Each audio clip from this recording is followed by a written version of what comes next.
The hangar smelled of jet fuel and steel, echoing faintly with the clatter of wrenches as the ground crew finished their checks. Lieutenant Kara Hayes adjusted her helmet under her arm and stood quietly at the edge of the tarmac, the rising sun painting the horizon with orange fire. She was used to the looks by now, the sidelong glances, the smirks, the muttered jokes that followed her whenever she walked into the briefing room. They called her Feather Touch behind her back, a mocking nickname born from her calm, almost delicate way of handling the stick in training flights. To her squadron, made up mostly of loud, brash young men who thrived on aggression, Kara's reserved precision looked like weakness. They didn't understand that restraint, when mastered, could be deadlier than recklessness. But Kara had long since stopped trying to explain herself. She let their laughter roll off her like rain on glass, carrying a patience that only made them mock her more. This morning had been no different. In the ready room she had caught the edge of their banter, Corporal Dean leaning back in his chair, whispering to the others, "I bet Feather Touch wouldn't even squeeze the trigger if she had to. Too gentle for combat." Laughter had erupted, a chorus of grins flashing around the table.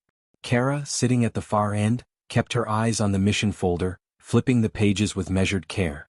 Her commander, Colonel Rivas, had glanced at her briefly, searching for a reaction, but she had given him nothing. They thought her soft, but inside Kara carried a steel no one else could see. The mission they were preparing for wasn't routine training. Intelligence had reported an enemy convoy moving through contested airspace, heavily shielded by advanced radar and mobile anti-air systems. The squadron was tasked with neutralizing the threat before it reached the border. It was dangerous, a true test of both skill and nerve. As the colonel laid out the strike plan, Kara listened intently, memorizing every grid coordinate, every coded signal, every fallback maneuver. She didn't speak, but she didn't miss a detail. She never did. When the meeting ended, the pilots rose with nervous energy, their laughter masking the quiet anxiety of the mission ahead. Kara slipped out silently, her helmet tucked beneath her arm like a promise. On the flight line, the F-35s gleamed under the rising sun, predatory shadows against the light. Kara climbed the ladder into her cockpit, settling into the seat that always felt less like a machine and more like an extension of herself. The canopy lowered, and the world outside faded into the quiet cocoon of the cockpit. Her HUD lit up with symbols, target grids, and radar signatures. She breathed deeply, pressing her gloved hands against the controls. To Kara, the aircraft responded like a living thing. Every twitch of her fingers, every subtle adjustment of her wrists, was felt through the machine. Where others forced their will onto the jet, she coaxed it into motion, guiding rather than commanding. That was what they never understood. Gentleness wasn't weakness. It was precision, a patience sharpened to a blade's edge. "Feather Touch, check in," came the voice of Colonel Rivas over comms. The call sign dripped with mockery, though Rivas had never forbidden its use. Kara adjusted her mic. "Hayes online." "Systems green," she replied evenly. There was a snicker across the channel from one of the younger pilots. She ignored it. Engines roared to life as the squadron taxied into formation, then shot down the runway one after another, streaking into the morning sky. The world below shrank into patchwork fields and river veins. Kara's heartbeat steadied, her mind slipping into that focused clarity that always came with flight. The enemy radar lit up almost immediately, sweeping across the sky like invisible searchlights.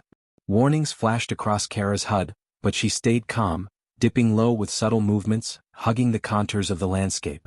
The chatter on the squadron channel grew tense as enemy signatures began to stack on the radar, a cluster of red icons moving fast. Anti-air missiles were primed and waiting. The colonel barked commands, ordering evasive maneuvers, spreading the formation wide. Kara followed, her movements quiet and exact, never wasting energy, never overcorrecting. She was already mapping the entire battle space in her mind, layering possibilities, anticipating movements. Then the ambush came. Missile locks screamed across the comms as streaks of white smoke cut upward from the convoy's defenses. Pilots cursed, breaking formation, spiraling away with frantic maneuvers. 2 planes were clipped in the first volley, their engines trailing fire before they ejected. Chaos flooded the airwaves, orders mixing with panic. Through it all, Kara remained a still point in the storm.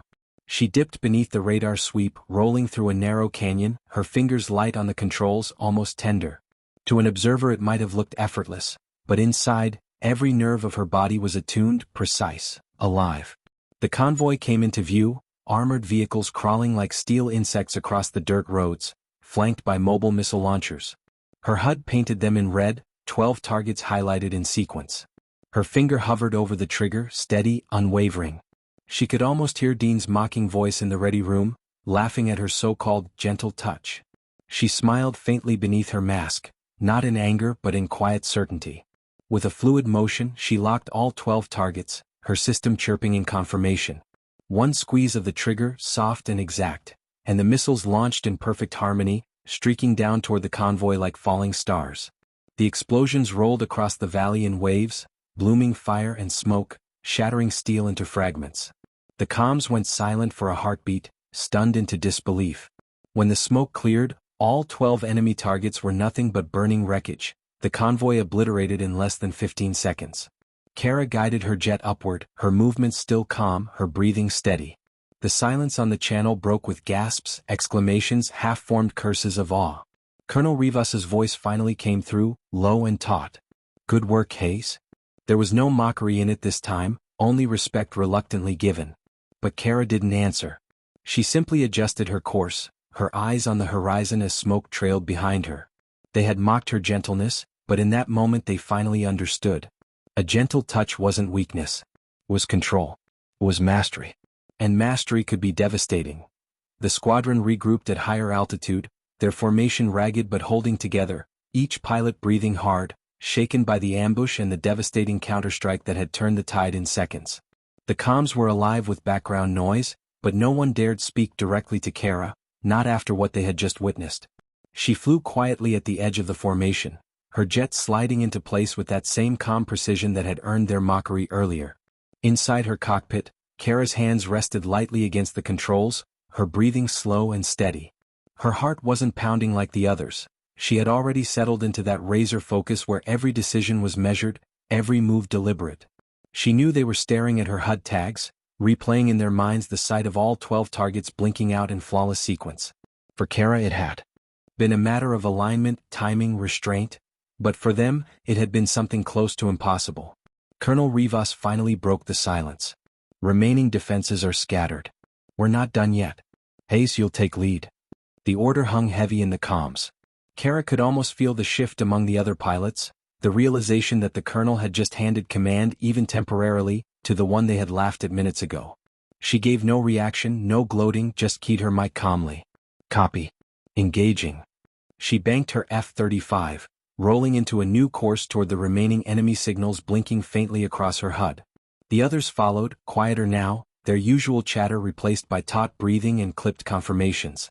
The enemy wasn't broken yet. Scattered mobile launchers and ground units still peppered the terrain, and as Kara closed the distance, new missile locks screamed across her display. Her instincts sharpened, her fingers brushing the controls with surgical precision as she wove through the incoming fire.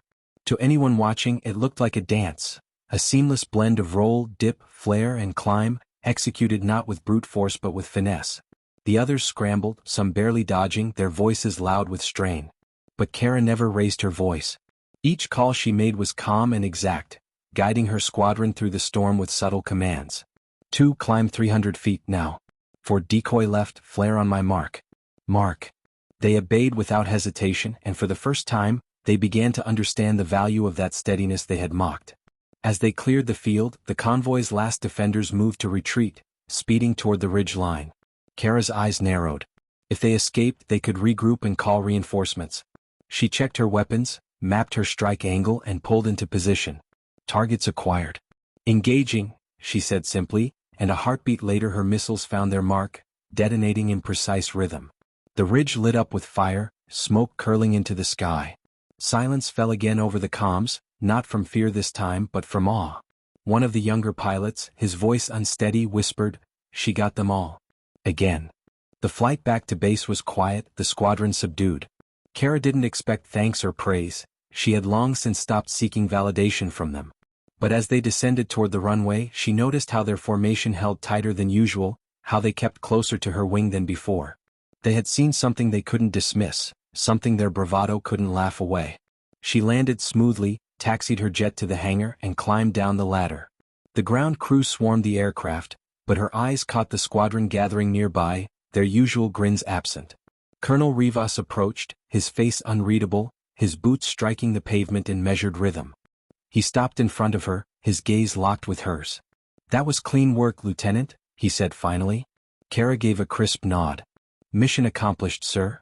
No smile, no gloating, just the steady professionalism that had always defined her. Later in the debriefing room, the squadron sat in uncharacteristic silence as Rivas replayed mission footage on the holodisplay. The room glowed with images of Kara's F-35, weaving through missile fire with impossible grace, then locking 12 targets in perfect synchrony before annihilating them with flawless timing. No one laughed. No one whispered. They just watched, their own frantic maneuvers pale beside her precision. When the footage ended, the colonel turned to the group. "That's the standard," he said, nodding toward Kara without ceremony. "You do well to learn from it." He didn't linger for discussion. He left them with the words hanging heavy in the air. Afterward, some of the pilots approached her in the hall. Dean, the loudest of her critics, stood stiffly, his hands shoved in his pockets. He looked at her, opened his mouth, closed it again. Finally he muttered, "Hell of a shot out there." His voice lacked its usual arrogance. Kara met his gaze for a moment, her expression unreadable. "Just doing my job," she said quietly and walked past. She didn't need his apology. Respect, once earned, didn't need to be demanded.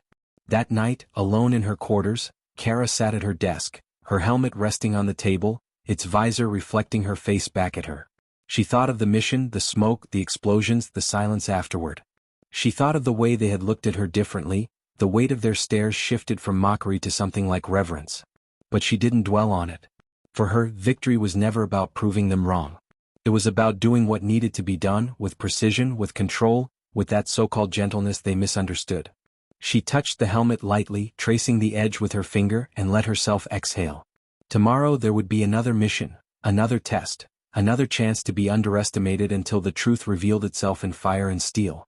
She remembered her father's words from long ago, when she had first started flying simulators as a girl. "Strength isn't in how hard you strike. It's in how steady you can hold." At the time she hadn't fully understood.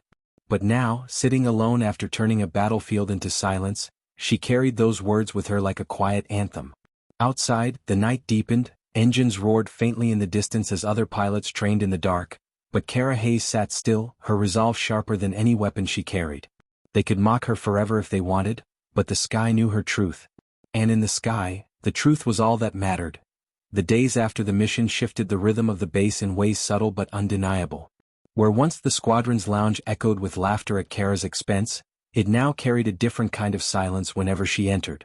Eyes followed her, not with mockery, but with calculation, as though each of them were trying to unravel the secret of her composure. She never gave them a clue. She kept to her routine. Early runs before dawn, meticulous checks of her gear, quiet meals where she ate quickly and left before conversations could draw her in. The other pilots, once so eager to dismiss her as too delicate, now found themselves unsettled by her distance.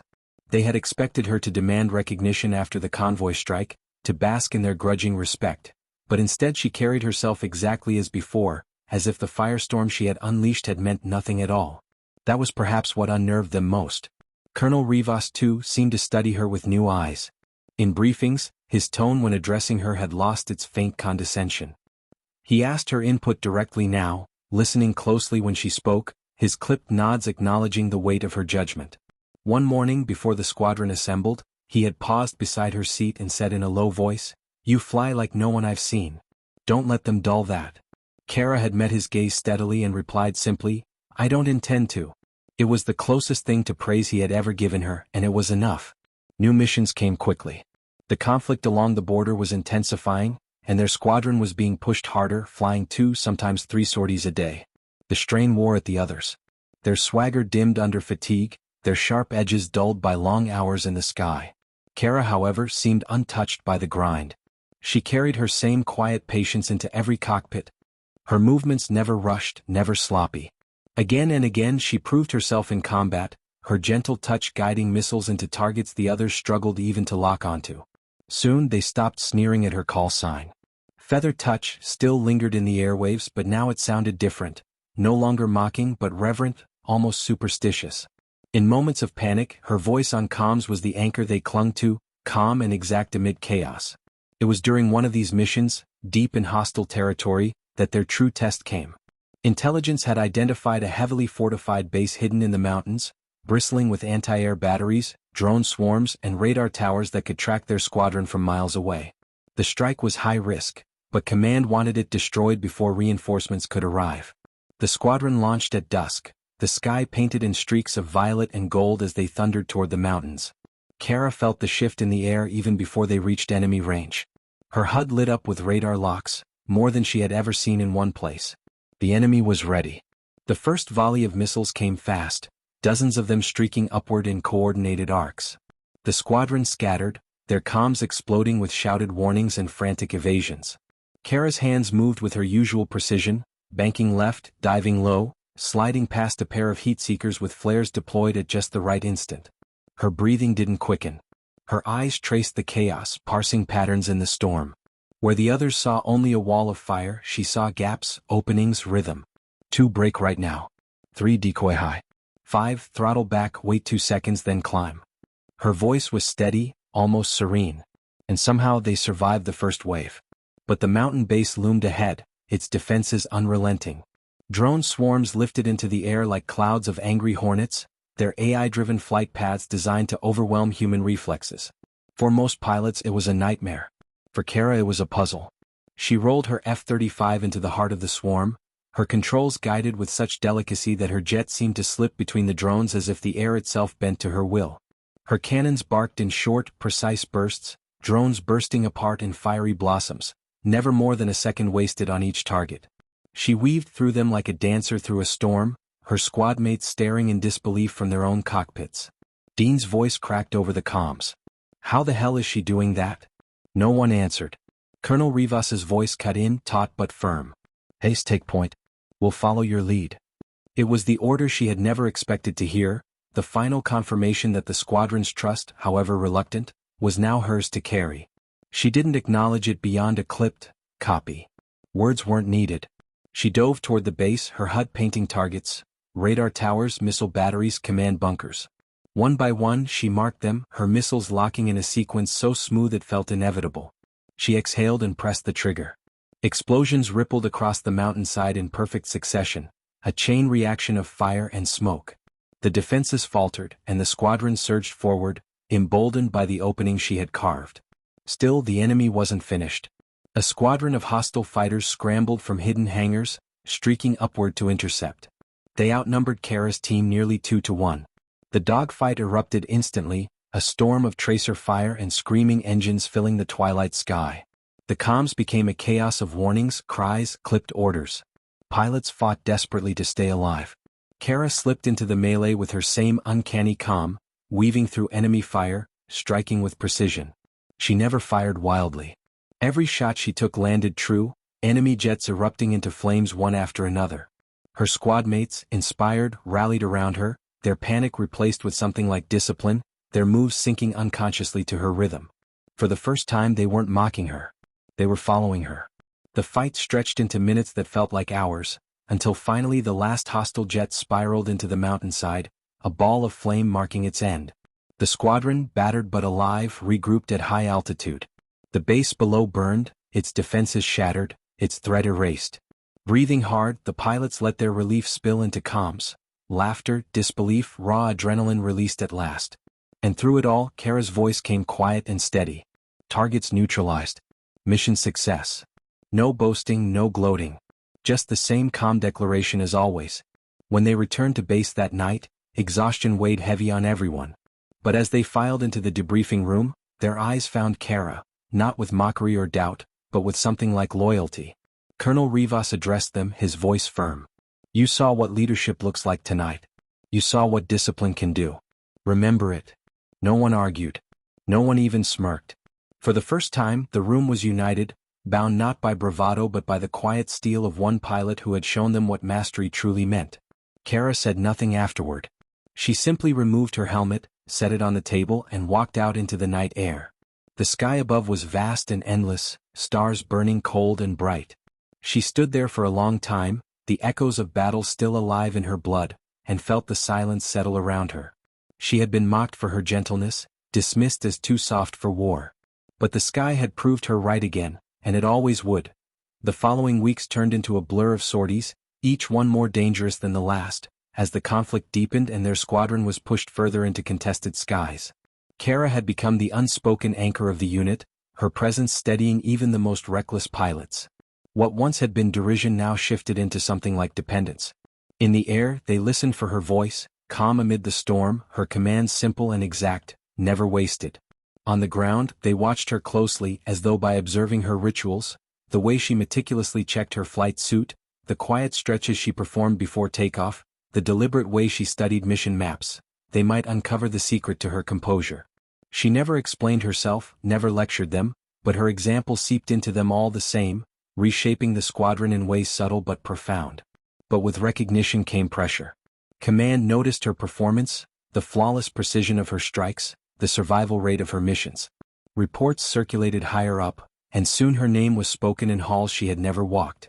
Invitations came for classified briefings, one-on-one consultations with generals who studied her footage frame by frame, trying to understand how one pilot could make decisions with such uncanny timing. Kara gave them nothing but truth. I see the pattern. I wait for the moment. Then I act.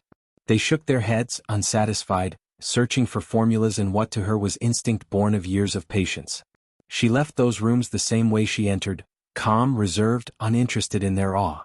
It wasn't long before they assigned her a mission that went beyond the squadron. A covert strike deep into enemy territory, where intelligence reported the existence of a mobile command hub directing raids along the border. It wasn't just fortified, it was shielded by experimental jamming arrays designed to blind incoming aircraft. The generals wanted Kara to lead. Not only for her skill but because her reputation had grown into something almost mythic. Pilots whispered about her as if she were untouchable, a ghost in the sky. She disliked the attention, but orders were orders, and she accepted with her usual composure. The night of the mission, the base was hushed as she suited up. Her squadron gathered around her, unusually quiet, their usual nervous chatter replaced by a heavy anticipation. Even Dean, once her sharpest critic, offered a brief nod, his eyes steady with unspoken respect. Kara acknowledged them with a glance, then turned to her jet. As she climbed into the cockpit, sliding the canopy down, she felt the familiar weight of solitude settle over her. Out here, above the world, there were no politics, no laughter, no doubt. There was only the sky, the machine, and the moment. The flight into enemy territory was long, silent, and tense. The jamming arrays distorted their radars, turning screens into static. Kara relied instead on instinct, on the subtle cues of the horizon, on the patterns she had learned to trust. She guided the squadron low through valleys, their jets slipping beneath radar arcs, engines humming like predators in the dark. When the first burst of static-filled enemy chatter hit their comms, she knew they were close. Lights flickered on her HUD, faint signals cutting through the interference. The command hub lay ahead, hidden among jagged cliffs. The first wave of defenses struck without warning. Enemy fighters burst from the clouds, their silhouettes sharp against the moonlight. The comms erupted with warnings, the squadron scattering under sudden fire. Kara's voice cut through the chaos, measured and calm. Stay tight. Don't chase. Follow my lead. She rolled her jet into the storm, her movements flowing with such grace it seemed preordained. Her cannon spat short bursts, enemy fighters spiraling into fireballs one after another. Where others flailed, Kara wove a path through them, every move calculated, every strike clean. Her squad mates followed as best they could, their panic tempered by her composure. But the real threat lay ahead. The cliffs came alive with fire as hidden batteries roared to life, flinging missiles into the night sky. The jamming arrays scrambled targeting systems, making locks unreliable, forcing them to rely on instinct. Kara's breath slowed, her hands feather-light on the controls. To her, the chaos wasn't chaos, it was rhythm. Each launch, each flash of light, each burst of interference formed a pattern only she seemed to see. She threaded her way forward, calling instructions in clipped tones that cut through fear. 2 flare left. 4 climb and cut throttle. 6 roll now. Miraculously they obeyed and miraculously they survived. Then the command hub revealed itself, a sprawling complex buried into the cliffside, shielded by pulsing energy fields that rippled against the night. Kara's HUD screamed warnings, systems struggling to lock onto the targets. Her squad mates cursed, frustrated. We can't break it, one shouted. Kara's voice came steady. Watch me. She adjusted her flight path, narrowing her focus to the shifting pulse of the shields. Every cycle had a weakness, a momentary flicker where the energy thinned. She waited, patient even under fire, tracing the rhythm until the opening revealed itself. Then with a single squeeze of the trigger, her missile slipped through the gap. The explosion lit the cliffside, the shield faltering under the impact. She pressed again, another strike slipping perfectly through the flicker. The hub shuddered, fire blooming across its surface. Her squadmates gasped disbelief over comms. "Targets exposed," Kara said simply.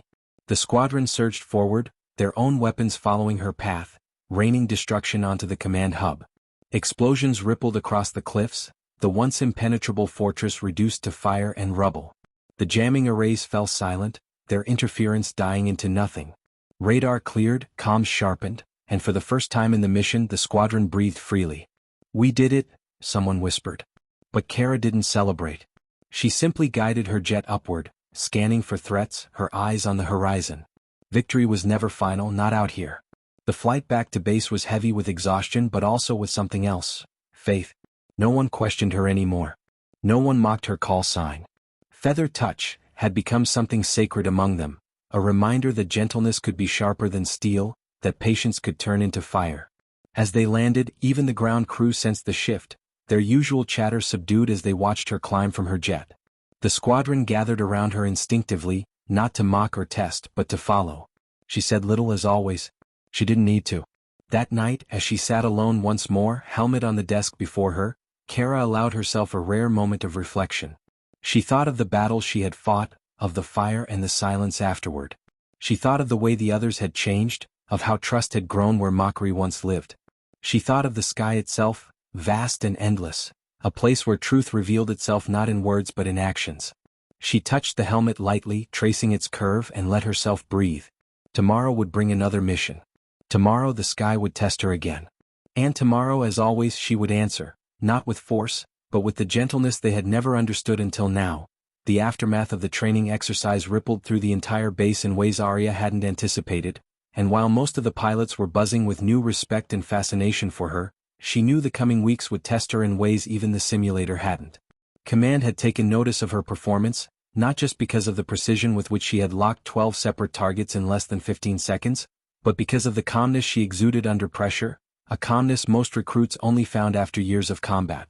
Arya didn't let the attention get to her head though. She returned to her quarters after the debrief, stripped off the sweat-soaked undershirt beneath her flight suit, and stared into the mirror at her own reflection, as if daring it to answer the question that echoed in her mind: was she ready for what came next? Training schedules were ramped up, rumors of a looming conflict with hostile forces on the eastern coast spread like wildfire, and in every whispered conversation at the mess hall her name was mentioned alongside veteran squad leaders who had been flying long before she had even stepped into a cockpit. It would have been flattering, but Arya knew respect came and went in a flash if you couldn't back it up. So she poured herself into preparation, long nights in the simulator, endless drills on emergency procedures, running herself past the point of exhaustion because she feared that her so-called gentle touch might not be enough if real combat arrived. It was during one of those late nights, when most of the hangars were silent except for the humming of cooling systems, that Captain Steele found her again. He leaned against the simulator frame, arms crossed, that same skeptical glint in his eye, though this time it was softened with reluctant acknowledgement. "You're pushing yourself too hard," he said simply, his voice carrying the weight of someone who had burned out once before and knew the signs. Arya didn't even look up as her hands flew across the holographic controls, running a mock sortie through simulated enemy defenses. "I can't afford not to," she muttered, jaw clenched, eyes focused on the glowing interface. Steele watched in silence for a long time before he finally spoke again. "You proved yourself out there. 12 locks, clean sweep, no hesitation. But in the real sky, enemies shoot back. You can't control everything. You can't predict everything. And if you burn out before you even take off, none of this will matter." His words stuck with her long after he left, though she never admitted it. Deep down she understood he wasn't mocking her anymore, he was warning her. Days later the warning became reality. The sirens blared one morning before dawn, jolting the base into a frenzy. Pilots scrambled from their bunks, mechanics rushed to ready aircraft, and officers shouted orders as satellite feeds confirmed enemy drones had crossed into contested airspace. This wasn't a drill. Arya's pulse quickened, but she forced her breathing steady, moving with the controlled precision she'd drilled into herself. She suited up, her helmet locking into place with a hiss, and sprinted across the tarmac toward her assigned F-35. The plane loomed ahead like a predator waiting to be unleashed, its matte skin reflecting the harsh floodlights of the runway. Mechanics shouted final checks, ground crews cleared the way, and the canopy opened as if inviting her to prove that her touch could handle something far more deadly than a simulator. She climbed in, every motion fluid from repetition, and once strapped down she closed her eyes for a heartbeat, centering herself. When they opened again, the HUD lit up with green and amber readouts, the hum of systems coming alive beneath her. Raven 1 cleared for immediate takeoff, the tower's voice crackled in her ear. Her call sign had been chosen by the squadron after her performance in training. Raven, the bird that watched silently until striking with eerie precision. She eased the throttle, the jet roaring down the strip, her body pressed into the seat as the afterburners lit and the world blurred until suddenly she was airborne, cutting into the night sky with 7 other pilots in formation. The chatter filled her comms as radar feeds identified multiple inbound hostiles. Drones equipped with advanced jamming technology, possibly scouts for something worse. Aria's heart pounded but her hands were steady, guiding the jet like an extension of herself. Raven 1, targets incoming at 3 o'clock, came Steele's voice over the channel. He was leading the squadron, his tone sharp, commanding, but she caught the faint undercurrent of trust he hadn't shown before. The swarm of drones appeared on her HUD as blips, closing fast, spreading to overwhelm their formation. Aria didn't hesitate. She activated multi-target tracking, her fingers brushing the controls like a pianist coaxing harmony from keys. The computer chirped as lock after lock snapped into place, 4 then 8 then 12 again, and her breath hitched but she didn't break. Missiles armed, trajectory lines flashing across her visor, waiting for her command. For an instant time slowed, the entire squadron's fate balancing on her decision. Then she pressed and the night sky lit up with streaks of fire. The missiles cut through the darkness, arcing toward their prey, and in seconds the drones erupted into blossoms of flame and debris that fell like dying stars into the sea below. The comms exploded with disbelief and exhilaration, Steele himself letting out a short laugh of relief. "Hell of a shot, Raven," he said, and for the first time his voice carried pride instead of doubt. But there was no time to celebrate. New signals blinked on her radar, larger, faster, human-piloted fighters emerging beyond the swarm, their formation tight and their intent unmistakable. This was no longer a probe. This was the beginning of something far greater, and as Aria tightened her grip on the controls, she realized that her gentle touch would now have to steer her squadron through the storm that was only just unfolding. The enemy fighters cut through the night sky with an aggression that immediately shifted the atmosphere in the cockpit from controlled confidence to deadly tension, and Aria could feel it in the tone of the comms as Steele issued clipped commands. Pilots, acknowledging with voices that tried to hide their nerves, the chatter tighter and faster than during the drone swarm. This was different. These were human adversaries with instincts, training, and malice, and they were not going to fall like mechanical prey. Aria's HUD filled with flashing warnings as enemy radar locks painted her F-35, her instincts screaming at her to break, but she forced herself to trust the training, to trust the bond with the machine, and to remember the steadiness that had carried her through every simulation. She banked hard right, pulling the jet into a sharp climb that sent the G-forces crashing down against her chest. But her hands remained smooth, fingers guiding the stick with a gentleness that belied the chaos outside. A missile warning blared in her ears, the shrill tone vibrating against her skull, and she countered immediately, deploying flares and pulling into a barrel roll that forced the missile to veer off and detonate harmlessly in the distance. "Raven 1, stay sharp, they're hunting you," Steele barked, and she could hear the concern buried beneath his command. She didn't have time to answer, her eyes darting across the display as she locked onto the fighter that had fired, tracking its evasive pattern, leading it just enough before releasing a missile of her own. The explosion lit the clouds in front of her, a brilliant orange flower blooming against the dark horizon, and the comms erupted with cheers that she muted from her mind, because for every one enemy down there were 3 more cutting through the formation.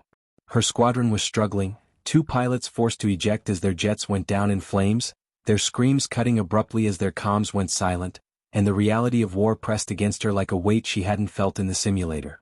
These weren't drones, these were people fighting back, people who wanted her dead, and she knew hesitation would be fatal. Her breathing quickened, but her hands remained precise, sliding the F-35 into positions that placed her at an advantage again and again, her so-called gentle touch proving itself to be not weakness but mastery. She danced the aircraft through maneuvers that looked reckless but were calculated down to fractions of a second, cutting inside enemy turns, throttling at just the right moment, weaving between tracers that painted streaks of death across the sky. Steele's voice came again, this time rougher, strained. "Raven, break left now." She obeyed without question, veering just as an enemy fighter screamed across her path, missing by meters, and in the same instant Steele's guns tore through it, shredding it into fire. "Oh, you won," she breathed, but the comm was too full of static to know if he heard. The dogfight raged on, every second stretching like eternity, and Arya realized with a chill that this was no skirmish, this was the opening salvo of something larger, the kind of engagement that tested not just skill but endurance, because fatigue killed as surely as bullets. Her squadron tightened formation under Steele's command, their battered voices rallying, but the enemy pressed with relentless coordination, trying to fracture them. Arya could see it in the way they herded her group toward the sea, trying to box them in, and she knew they couldn't just play defense. She keyed into the squad frequency, her voice steady despite the chaos.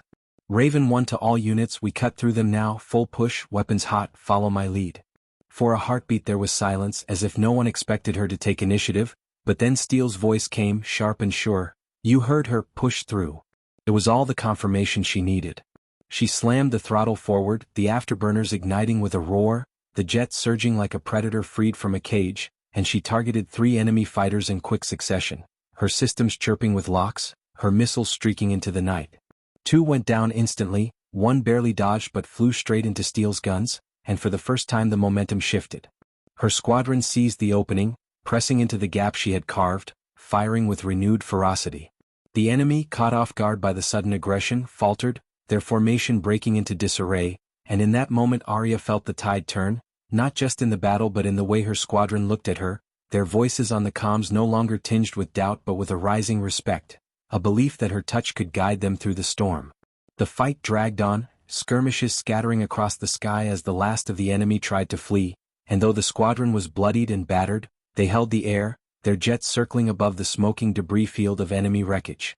Arya exhaled for what felt like the first time in hours, her fingers trembling slightly now that the adrenaline began to ebb, but she didn't let go of the controls. She couldn't, not yet. Steele's voice finally came through, this time softer than she had ever heard it. "Raven, you just saved every one of us. That wasn't luck, that wasn't simulation tricks. That was you." She swallowed hard, unable to find words, her throat tight, because she knew he was right. She had crossed a line tonight, from trainee to warrior, from someone mocked for being too gentle to someone who carried the squadron through fire. But even as relief settled over the comms, as ground control called them home, her radar pinged with something she wished she hadn't seen, long-range signals, too many to count, approaching from the east like a storm rising over the sea. The battle was not over, not even close. The radar lit up with wave after wave of new contacts, their signals flooding Arya's HUD until it looked less like a tactical display and more like a storm of red sweeping in from the east, and the quiet victory her squadron had just tasted evaporated instantly as the truth set in. This was not an isolated strike or a probing raid, this was the vanguard of a full offensive, one that would hammer their coastline if they failed to hold the line. Her comms crackled with overlapping voices, ground control shouting orders, Steele barking at pilots to tighten formation, frightened voices from younger recruits asking if the readings could be wrong, but Arya knew the truth in her bones. The enemy was coming in force and she had no time to let fear slip into her blood. She steadied her breathing, rolled her shoulders back, and spoke with a clarity that surprised even her. "Raven 1 to all units, stay calm, we've beaten them once, we'll do it again, focus on discipline, don't let the swarm scatter you." Her voice cut through the panic, and for a moment the comms fell silent except for Steele's sharp reply. "You heard her, lock it down, we fight as one." The formation tightened, jets banking into a defensive spread over the water, their contrails weaving pale ribbons across the moonlit sky as the enemy signatures closed in, and Arya's mind spun through every lesson she had drilled into herself, every hour of late-night simulation, every moment she had doubted if her hands could be steady enough for real war, because now there was no room left for doubt. The first wave appeared visually, sleek enemy fighters tearing through the horizon, their engines screaming as they loosed a hail of long-range missiles meant to break their line before the fight even began. Incoming defensive measures.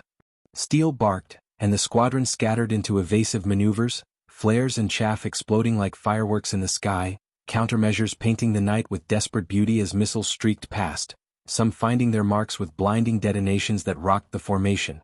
One pilot's scream cut across the comms before silencing, another jet spiraling into the sea, and Arya clenched her jaw, forcing herself to stay focused, because grief could wait but precision could not. She armed her interceptors, fingers gliding across the controls with that deceptive softness her detractors once mocked, and she launched counter-missiles with perfect timing, intercepting 3 incoming warheads before they could find her wingmates. The explosions bloomed harmlessly in the distance, and voices over comms gasped in disbelief. "She's cutting them down, Raven's got them."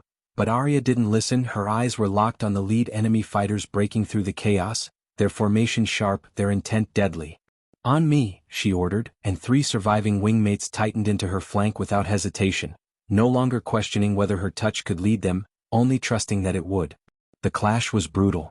Jets twisted and rolled in deadly arcs, tracers lacing the air with burning threads, missiles painting glowing paths that curved like vengeful comets. Arya weaved through the storm with impossible grace, her every move measured yet fluid, guiding her F-35 like an extension of her own body. She dropped one enemy with a clean missile lock, shredded another with cannon fire in a burst so precise it looked surgical, and when 2 fighters tried to box her and she cut throttle, flipped the jet in a Cobra maneuver that sent her soaring behind them, releasing a pair of heat seekers that turned them into fireballs. The comms roared with exhilaration, her squadron emboldened by her audacity, and even Steele's voice carried awe as he said, "Raven, keep flying like that and we might just live through this." But the enemy kept coming, wave after wave, their numbers overwhelming, their coordination uncanny. For every fighter she downed, 2 more appeared, and though her squadron fought valiantly, they were thinning, burning fuel, running low on ammunition. Arya's HUD flashed warnings, fuel critical, missile bays nearly empty, and for the first time the tightness in her chest threatened to break her focus. How long could they hold? Was this a battle meant to be won or just survived? Her answer came from ground control, their voice sharp but strained. "All airborne units, reinforcements inbound ETA 10 minutes, you must hold the line until then." 10 minutes. 10 minutes in a sky of fire felt like 10 lifetimes, but Arya understood, if they broke now the enemy would punch through, strike the coast, destroy everything they swore to protect. "You heard command," she said, voice like steel though her heart thundered. "We hold. For 10 minutes no one breaks." And with those words she dove back into the maelstrom. She fought with every ounce of skill she had honed, weaving through missiles, threading between enemies, striking with uncanny precision. Her gentle touch became the rhythm that carried the entire squadron, her maneuvers opening gaps for others to exploit, her locks eliminating the threats that pressed too close. Even Steele, the hardened veteran, found himself following her lead, his voice on comms aligning with hers as they coordinated strikes, covering each other's blind spots, weaving death into harmony. Still, the cost was brutal. Pilots went down, their jets trailing smoke into the sea, their voices cutting off mid-shout, and each loss was a knife in Arya's chest, but she kept flying, kept guiding, because she knew their survival depended on her not faltering. Sweat dripped into her eyes, her arms ached under the strain of G-forces, her lungs burned as if she had been holding her breath for hours, yet her hands never lost their steadiness, never stopped dancing across the controls with that deceptive softness. At last the minutes dragged into eternity, her HUD flickering with low fuel alarms, her ammunition counter near zero, and just when despair threatened to pierce her, a new voice cut across the comms, crisp and commanding. "This is Eagle Squadron, reinforcements arriving, lock targets and prepare for joint strike." Arya's chest heaved with relief as fresh signals lit her radar, Allied fighters slicing through the night sky, their engines roaring like a tide of salvation. The enemy, caught between relentless defenders and fresh reinforcements, began to falter, their formation collapsing, their discipline breaking, and in minutes the battle shifted from desperate survival to crushing counteroffensive.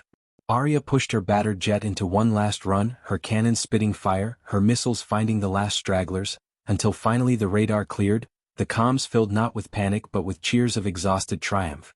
She exhaled shakily, her body trembling, her jet battered but alive, and she realized the mocking voices that once dismissed her touch as too gentle had been silenced forever, replaced by something far heavier, the knowledge that she had carried her squadron through the darkest storm of their lives.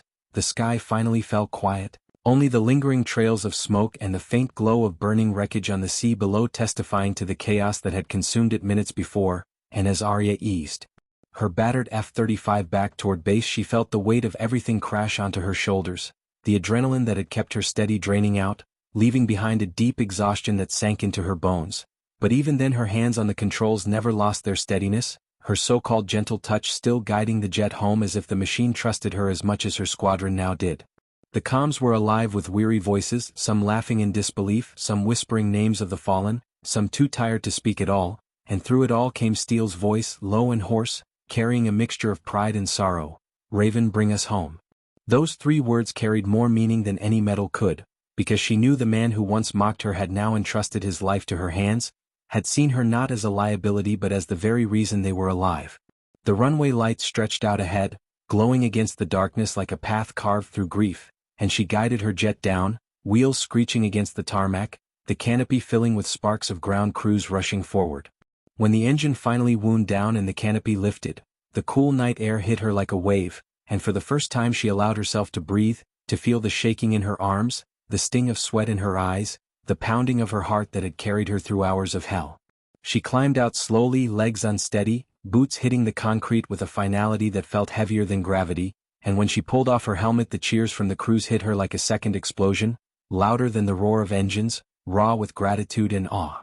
They swarmed around the surviving pilots, pulling them from cockpits, clapping them on the backs, tears mixing with laughter as they counted how many had made it back, how many hadn't, and through it all Arya stood silently, helmet clutched in one trembling hand, eyes scanning the crowd for the faces that would never return.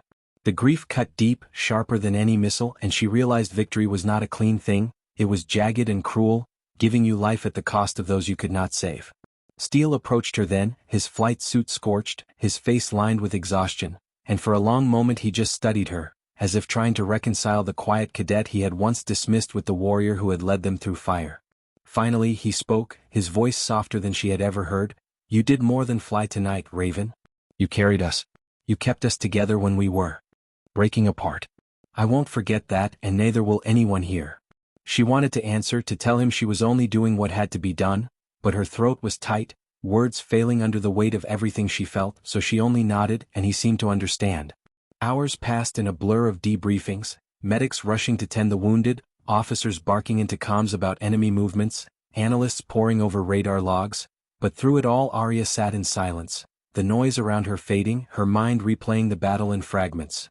The screaming alarms, the fireballs in the sky, the voices that had cut off mid-sentence, the precise pressure of her fingers on the controls that had meant the difference between life and death. When dawn finally broke, the horizon painted in streaks of gold and crimson, she found herself standing alone at the edge of the runway, staring out at the sea where smoke still rose from the wreckage. The world looked so peaceful in that moment it felt almost cruel, as if the sky had forgotten the carnage it had held. She closed her eyes, letting the wind wash over her, and whispered a promise to the ones who had not returned, a vow that their sacrifice would not be meaningless, that as long as she flew, she would carry them with her. The days that followed blurred into one another, news spreading across the base and beyond, stories of the squadron that held the line against impossible odds, of the pilot who locked 12 targets in seconds and then led her comrades through a battle that should have broken them. Her name, Raven, carried weight now, whispered with respect in mess halls, spoken with awe in briefing rooms, etched into reports sent to higher command. But Arya herself felt no triumph, only responsibility, the heavy knowledge that her gentle touch had become something others depended on, something that could not falter, not now, not ever. She trained harder than before, not from doubt but from resolve, knowing the next battle was not a question of if but when. Steele sought her out often, sometimes to spar over tactics, sometimes to share a quiet meal, sometimes just to sit in silence beside her as if acknowledging that words were unnecessary. Their bond had shifted from rivalry to camaraderie, from skepticism to trust, forged in fire, tempered in loss. One evening, as the sun dipped low and the hangars glowed in amber light, he said simply, "You've changed what it means to lead here. You taught us that strength isn't about force, it's about precision, patience, and knowing when to strike. Don't ever let anyone take that from you." She looked at him then, really looked, and realized his words were not just praise but a plea, because he had seen pilots lose themselves to the weight of war, and he didn't want that for her. She nodded, quietly promising herself that she would hold on to the core of who she was, the gentleness that had been mocked but had saved them all. And so when the alarms blared again weeks later, when the next wave of conflict rose on the horizon, Arya did not hesitate. She walked to her jet with calm steps, her squadron following without question, their faith in her as steady as her touch on the controls. She climbed into the cockpit, strapped in, and as the canopy sealed her inside once more, she felt no fear, only resolve. The engines roared to life, the runway stretched before her, and with a push of her hand she launched into the sky, not as the cadet they once doubted, not even as the hero they now revered, but as the pilot she was always meant to be, gentle, precise, unbreakable, and ready to face whatever storm awaited beyond the horizon. The end.